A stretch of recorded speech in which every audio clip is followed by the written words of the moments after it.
नमस्कार, स्वागत है आपका इंडिया न्यूज बिजनेस पर। आइए नजर डालते हैं आज की टॉप खबरों की ओर। अयोध्या में भगवान श्री राम के दर्शन करने वाले भक्तों की जो भीड़ है वो रुकने का नाम नहीं ले रही है, जिसके चलते अयोध्या में एक तरीके से जन सैलाब सा आ गया है। इस चीज को देखते हुए अयोध्या में रोडवेज की सर्विसेज ऑलरेडी जो है वो स्थगित की जा चुकी है। दूसरी तरफ अगर हम बात करें तो रेलवे ने बरेली से होते हुए अयोध्या के लिए 12 आस्था स्पेशल ट्रेन को चलाने का डिसीजन लिया था।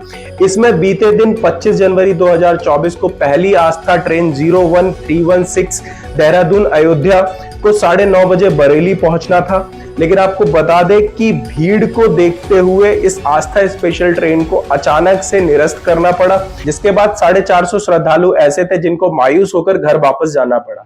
क्या आप जानते हैं कि टेक कंपनी माइक्रोसॉफ्ट अपने वीडियो गेम डिवीजन से करीबन 1900 कर्मचारियों को नौकरी से निकालने की योजना बना रही है। इस छटनी का असर एक्टिविजन ब्लिजार्ड और एक्सबॉक्स के साथ साथ बाकी डिवीजन के कर्मचारियों पर भी पड़ेगा। माइक्रोसॉफ्ट ने पिछले साल करीबन $68 मिलियन यानी कि करीबन 565 करोड़ में एक्टिविजन ब्लिजार्ड का एक्विजिशन किया था। अब रिपोर्ट्स के अकॉर्डिंग ये lay off Microsoft gaming division का करीबन 8% है, जिसमें टोटल 22,000 एम्प्लॉयज हैं। अब मीडिया रिपोर्ट्स का दावा है कि कंपनी के गेमिंग चीफ फिल स्पेंसर ने ईमेल भेजकर इस छटनी के बारे में जानकारी दी है और अपने एम्प्लॉयज को बताया है। और इसके साथ ही साथ उन्होंने कहा है कि हम ये सुनिश्चित कर रहे हैं कि ग्रोथ के अवसर के लिए हम सब मिलकर काम करेंगे। इससे पहले माइक्रोसॉफ्ट ने वॉशिंगटन स्टेट में अपने और साथ ही साथ रेडमंड ऑफिस से करीबन 559 एम्प्लॉयज को नौकरी से निकाला था। इस छटनी में माइक्रोसॉफ्ट के सिक्योरिटी ऑपरेशंस के एम्प्लॉयज भी शामिल थे। मार्केट कैपिटलाइजेशन के बेसिस पर भारत के टॉप 5 लीडिंग फुटवेयर कंपनीज जो है उसमें 5वें नंबर पर मिर्जा इंटरनेशनल आती है। मिर्जा इंटरनेशनल का मार्केट कैपिटल जो है वो 7.92 बिलियन रुपीस का है। ये रेड टेप जैसे पॉपुलर ब्रांड्स को मैन्युफैक्चर करती है।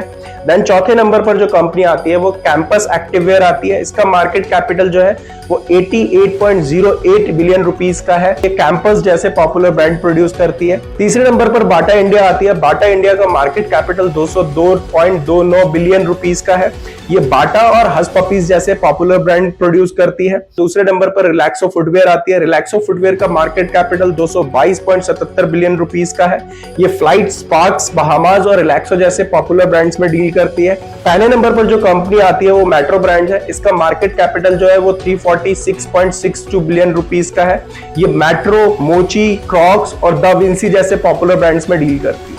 टाटा ग्रुप और फ्रांस की एयरक्राफ्ट मैन्युफैक्चरिंग कंपनी एयरबस साथ मिलकर H125 single engine helicopter Bharat में बनाएंगी। दोनों कंपनियों के बीच इन हेलीकॉप्टर को गुजरात के वडोदरा में बनाने को लेकर डील हुई है। ये हेलीकॉप्टर कमर्शियल यूज के लिए बनाए जाएंगे और टाटा ग्रुप की Tata advance system limited company इन हेलीकॉप्टर के लिए असेंबली लाइन मैनेज करेगी। डेवलपमेंट से जुड़े सोर्सेज ने एक रिपोर्ट में बताया है कि मार्केट में इंटरेस्टेड बायर्स द्वारा पहले से ही 600 से लेकर 800 हेलीकॉप्टर की डिमांड है। ये हेलीकॉप्टर गुजरात के वडोदरा में मैन्युफैक्चर किए जाएंगे। यहाँ पहले से भी टाटा और एयरबस मिलकर 40 C295 ट्रांसपोर्ट एयरक्राफ्ट बना रही है। इस सिंगल इंजन H130 हेलीकॉप्टर का जो यूज है वो medical airlift, surveillance system, VIP duties, sight seeing services के लिए किया जाएगा। अब इस डील की घोषणा भारत और फ्रांस की स्ट्रैटेजिक पार्टनरशिप की 25th एनिवर्सरी के सेलिब्रेशन में की जाएगी। फ्रांस के राष्ट्रपति एमैनुएल मैक्रो 26 जनवरी को रिपब्लिक डे के प्रोग्राम अटेंड करेंगे और भारत में इस बार मैक्रो को रिपब्लिक डे के लिए चीफ गेस्ट के तौर पर इनवाइट किया गया है। अडानी ग्रुप की कंपनी अडानी पावर्स ने फाइनेंशियल ईयर 23-24 के थर्ड क्वार्टर के रिजल्ट अनाउंस कर दिए हैं। अगर हम थर्ड क्वार्टर में अक्टूबर 2023 से लेकर दिसंबर 2023 के टाइम पीरियड की बात करें तो यहाँ पर कंपनी का जो नेट प्रॉफिट है वो ईयर ऑन ईयर बेसिस पर इंक्रीज करके 2,738 करोड़ रुपए का रहा। अगर हम कंपनी के रेवेन्यू की बात करें तो कंपनी के रेवेन्यू में लगभग 67% के आसपास की ग्रोथ देखी गई, जिसके बाद जो कंपनी का रेवेन्यू है वो 12,991 करोड़ रुपए के आसपास का रहा। जबकि सेम टाइम पीरियड में अगर हम कंपनी के रेवेन्यू को पिछले साल से कंपैरिजन करें तो उस टाइम पे कंपनी का जो रेवेन्यू है वो 7,764 करोड़ रुपए के आसपास का था।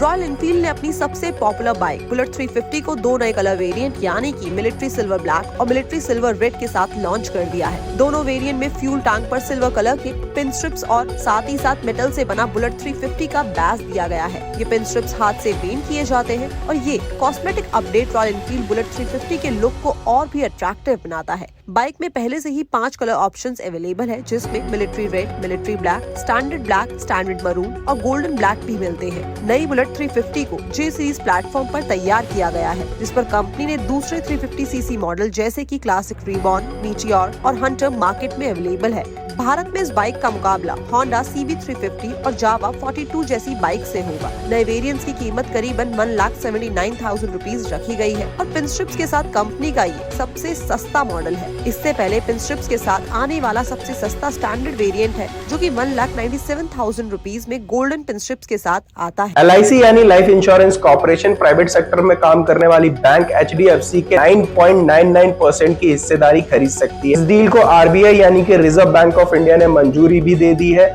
इसकी जानकारी खुद HDFC बैंक ने स्टॉक एक्सचेंज में एक फाइलिंग में दी। आपको बता दें कि HDFC ने बताया कि LIC को RBI ने डील क्लोज करने के लिए 1 साल का समय दिया है, यानी कि 24 जनवरी 2025 तक का टाइम दिया है। इस डील के लिए LIC ने RBI को एक एप्लीकेशन भी दी थी। RBI ने इस डील के लिए बैंकिंग रेगुलेशन एक्ट 1949 के प्रोविजंस और कुछ कंडीशंस के साथ इस डील को अप्रूवल दे दिया था। Online food delivery platform Zomato ने घोषणा की है कि उनकी Holi own unit Zomato payment private limited यानी कि ZPPL को भारतीय रिजर्व बैंक यानी कि RBI से ऑनलाइन पेमेंट एग्रीगेटर के रूप में काम करने के लिए ऑथराइजेशन सर्टिफिकेट मिल गया है। इस महीने की शुरुआत में जोमेटो ने इमर्जिंग रेस्टोरेंट पार्टनर का सपोर्ट करने के लिए डेली पेमेंट नाम की एक नई फैसिलिटी पेश की है। अब कंपनी के अकॉर्डिंग फिलहाल ये फैसिलिटी उन रेस्टोरेंट पार्टनर्स के लिए अवेलेबल होगी जिन्हें महीने में 100 या फिर उससे कम ऑर्डर्स मिलते हैं। जोमेटो ने एक ब्लॉग पोस्ट में कहा है कि वेरियस रेस्टोरेंट पार्टनर्स के साथ हमारी चर्चा ने ट्रेडिशनल वीकली पेमेंट सिस्टम का यूज करते हुए छोटे रेस्टोरेंट के सामने आने वाली फाइनेंशियल चैलेंजेस पर फोकस किया है। ये फैसिलिटी रेगुलर अर्निंग की इस क्रिटिकल नीड को एड्रेस करने के लिए डिजाइन की गई है। RBI यानी कि रिजर्व बैंक ऑफ इंडिया ने पंचायती राज की फाइनेंशियल रिपोर्ट पेश कर दी है। आपको बता दें कि देश में टोटल 2,55,623 ग्राम पंचायत है। अगर हम ग्राम पंचायत के रेवेन्यू की बात करें तो आपको बता दें कि 95% जो रेवेन्यू जनरेट होती है ग्राम पंचायत को, वो सेंट्रल गवर्नमेंट या स्टेट गवर्नमेंट से ग्रांट्स के तौर पर जनरेट होती है। अगर हम रिपोर्ट की बात करें तो रिपोर्ट के अकॉर्डिंग वेस्ट बंगाल में एक पंचायत में 25.14 लाख रुपए खर्च किए जाते हैं। गुजरात की एक पंचायत में 3.34 लाख रुपए खर्च किए जाते हैं। MP की पंचायत में 3.92 लाख रुपए खर्च किए जाते हैं और बिहार में जो पंचायत में खर्चा किया जाता है वो एवरेज 63,000 रुपए का खर्च किया जाता है। अगर हम पंचायत की दूसरी रेवेन्यू की बात करें यानी कि जो 95% का हिस्सा है उसके अलावा रेवेन्यू की बात करें तो उसमें 1.1% तो टैक्स रेवेन्यू जनरेट होता है और 3.3% के आसपास का रेवेन्यू जो है वो नॉन टैक्स रेवेन्यू रहता है। भारत के 75वें गणतंत्र दिवस में फ्रांस के राष्ट्रपति इमैनुअल मैक्रों बतौर चीफ गेस्ट के तौर पे शामिल हुए हैं। इससे पहले गुरुवार को राष्ट्रपति मैक्रों और PM नरेंद्र मोदी ने राजस्थान के परकोटे में बेस्ड जंतर मंतर से लेकर हवा महल तक का रोड शो किया था। रोड शो के दौरान प्रधानमंत्री नरेंद्र मोदी ने राष्ट्रपति मैक्रों को राम मंदिर की प्रतीक गिफ्ट में दी थी। इससे पहले उन्होंने जयपुर के ऐतिहासिक जंतर मंतर में फ्रांस के राष्ट्रपति मैक्रों का स्वागत किया था और उनसे हाथ मिलाकर गर्मजोशी से गले मिले थे। इसके साथ ही साथ आपको बता दें कि कई लोगों ने हाथों में मोदी के पोस्टर थामे हुए थे। कड़ी सुरक्षा व्यवस्था के बीच ये रोड शो जंतर मंतर से लेकर हवा महल तक चला था। इसके बाद दोनों नेताओं ने रोशनी से जगमगाते ऐतिहासिक हवा महल को निहारा। PM नरेंद्र मोदी और राष्ट्रपति मैक्रों स्थानीय आर्टिफैक्ट्स और हैंडीक्राफ्ट प्रोडक्ट्स की एक दुकान में गए, जहां पर प्रधानमंत्री मोदी ने उन्हें वहां रखे भीम UPI स्कैनर के बारे में भी बताया। इसके बाद PM नरेंद्र मोदी ने UPI के जरिए राम मंदिर की प्रति खरीदकर राष्ट्रपति मैक्रों को तोहफे में दी।